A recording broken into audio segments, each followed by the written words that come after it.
নমস্কার বন্ধুরা, কেমন আছেন সবাই? প্রবাসী বাঙালি চ্যানেলে সকলকে স্বাগত। আমাদের মায়েদের প্রতিদিনই একটা চিন্তা থাকে যে আজকে জল খাবারে কি বানাবো আর স্ন্যাক্সে কি বানাবো। আর আমাদের হাতে সময়ও খুব কম।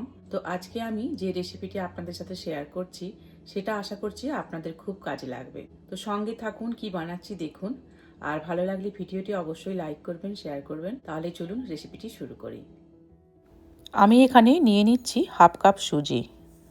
দুই রকমের সুজি হয়, আমি এখানে মিহি সুজিটা নিয়েছি। যদি মোটা দানার সুজি হয় তাহলে মিক্সিতে একটু ঘুরিয়ে নেবেন, তাহলেই করা যাবে। আর নিয়ে নিচ্ছি হাফ কাপ টক দই। এখন দিয়ে দিচ্ছি স্বাদ মতো লবণ। এবার খুব ভালো করে আমি একটা ব্যাটার তৈরি করে নেব। তো প্রথমেই আমি এখন জলটা ইউজ করছি না, দইটা সুজির সাথে খুব ভালো করে মিশিয়ে নিয়ে তারপর অল্প অল্প করে আমি এখানে জল দেব। এবার অল্প অল্প করে জল দিয়ে আমি ব্যাটারটা বানিয়ে নেব। আর এই জলটা হচ্ছে রুম টেম্পারেচারে রাখা জল। আমি হাফ কাপ জল নিয়েছি, তবে প্রথমেই আমি পুরো জলটা দিয়ে দিচ্ছি না, যতটুকু লাগছে ততটুকু ইউজ করছি।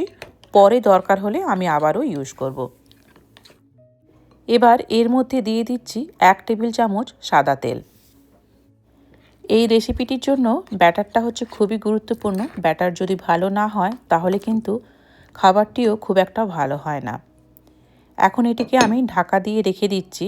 আর ভেতরে যে পুরটা দেব সেটা এখন বানিয়ে নেব। ফ্রাইং প্যানে প্রথমেই দিয়ে দিচ্ছি সাদা তেল।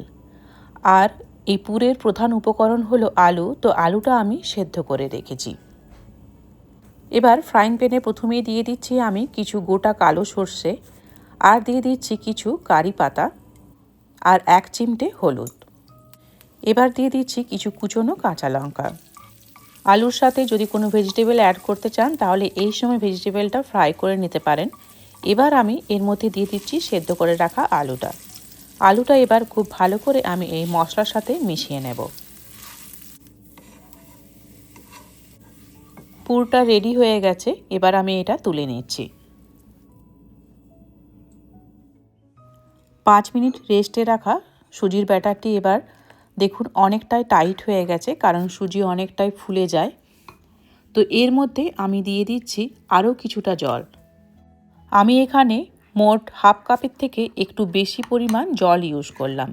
আর ব্যাটারটা একদম ঠিক এই রকম হবে, খুব পাতলাও হবে না আর খুব বেশি মোটাও হবে না। ব্যাটার একদম রেডি। এটিকে সরিয়ে রেখে আমি যে বাটিগুলিতে এই রেসিপিটি বানাবো সেগুলোতে একটুখানি অয়েল গ্রিস করে দেব। এই বাটিগুলি সবই হচ্ছে মাইক্রোওয়েভ শেপ। মাইক্রোওয়েভ ওভেনে যখনই কিছু রান্না করবেন অবশ্যই মাইক্রোওয়েভ শেপ জিনিসপত্র ইউজ করবেন, না হলে কিন্তু সেই পাত্রগুলি ফেটে যেতে পারে। এবার এই আলুটাকে আমরা যেভাবে চপের আলু বানাই ঠিক সেইভাবে আমরা একটা শেপ দিয়ে নেব। ঠিক এই রকম আকারে সব আলুগুলো আমি শেপ দিয়ে নেব। এবার এই ব্যাটারের মধ্যে আমি দিয়ে দিচ্ছি ইনো বা ফ্রুট সল্ট।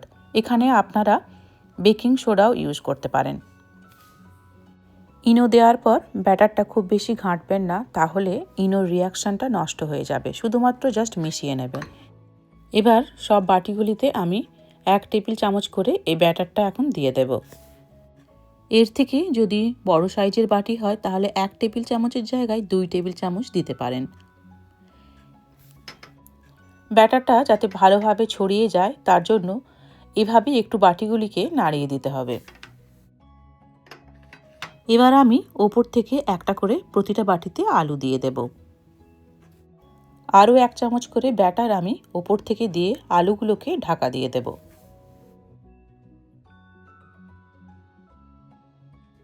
এবার আমি বাটিগুলিকে মাইক্রোওয়েভ ওভেনে দিয়ে দেব।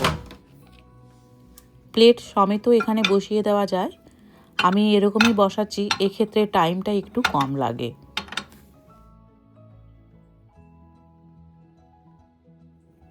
নশো ওয়াটের মাইক্রোওয়েভ ওভেন, আমি টাইম সেট করছি 2 মিনিট। 2 মিনিট পর আমি মাইক্রোওয়েভ ওভেনটা খুলে একবার দেখে নেব কতটা হয়েছে। এই একইভাবে গ্যাসেও বানিয়ে নেওয়া যায়, সেক্ষেত্রে টাইমটা একটু বেশি লাগবে। 5 মিনিটের জায়গায় সেখানে হয়তো 10 মিনিট লাগতে পারে। 2 মিনিট হয়ে গেছে, আমি এখন মাইক্রোওয়েভ ওভেনটা খুলেছি। আর এই যে দেখুন, দেখেই বোঝা যাচ্ছে এখনও বাকি রয়েছে, তবে অনেকটাই কিন্তু হয়ে এসছে। আমি আরও 2 মিনিট এখন অ্যাড করে দেব। কোনো রকম ঝুট ঝামেলা নেই, খুবই সিম্পল একটা রেসিপি, যে কেউ বানিয়ে নিতে পারে। তো আপনারা অবশ্যই একবার অন্তত ট্রাই করুন, দেখবেন বাড়ির সকলের খুব পছন্দ হবে। 2 মিনিট হয়ে গেল, আমি ইমিডিয়েটলি বাটিগুলিকে বের করব না, 3 থেকে 4 মিনিট স্ট্যান্ডিং টাইম দিয়ে তারপর বের করব। 3-4 মিনিট পর মাইক্রোওয়েভ ওভেনটা খুলেছি। আর দেখুন কিভাবে বুঝবেন এগুলো কুক হয়ে গেছে। এই টুথপিক দিয়ে যখন দেখবেন যে টুথপিকটা পুরো পরিষ্কার এসছে, তার মানে এটা কুক হয়ে গেছে। আমি এখন বাটিগুলি সব বের করে নিচ্ছি।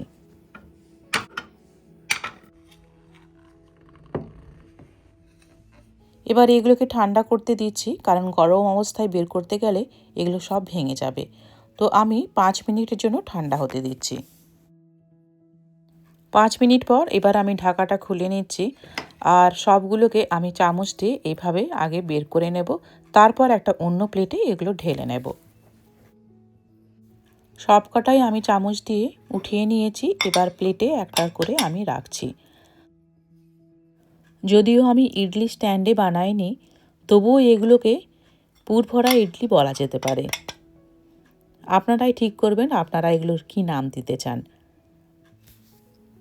যেহেতু ভেতরে পুর রয়েছে, তো যে কোনো ধরনের সসই কিন্তু এর সাথে ভালো যায়। আর এগুলো সব সময় গরম অবস্থাতেই পরিবেশন করতে হবে, যেহেতু মাইক্রোওয়েভ ওভেনে হয়েছে। ঠান্ডা হয়ে গেলে কিন্তু এগুলো শক্ত হয়ে যেতে পারে। এই যে দেখুন ভেতরটা ঠিক কীরকম হয়েছে, কতটা সফট আর কতটা সুন্দর। আপনাদের আজকের ভিডিও কেমন লাগলো কমেন্টে জানাবেন।